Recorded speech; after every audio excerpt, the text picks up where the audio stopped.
This video explains how to fit panel blinds. Panel blinds use swivel turnbuckle top-fix brackets to secure the headrail of the blind in place.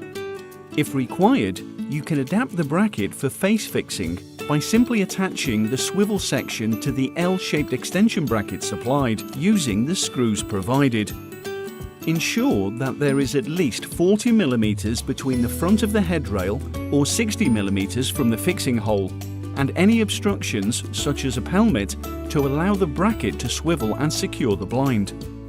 The bracket should be attached 50 mm from each end of the panel track, with additional brackets supplied for wider rails evenly spaced between.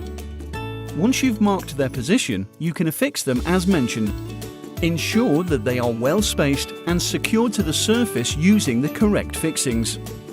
We supply wood screws with your blind, but if you're fixing the brackets onto anything else, such as cement, brick or plaster, you'll need to make sure you pick up the right fittings from your local DIY store.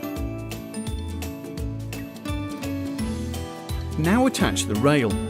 Offer the top of the blind rail to the brackets with the widest channel in line with the turnbuckle, making sure the rail is positioned as you intended, and simply secure the rail track by rotating the swivel turnbuckle on the brackets. Next, you need to attach the fabric panels using the velcro strip which is stitched across the top edge. Use this to secure the panels to the velcro strip on the track. Start from the back of the blind that's closest to the window. Repeat this with one panel at a time, building the blind up from the back forwards. For a split drawer panel, simply velcro the panels on from side to side instead of working from the back to the front.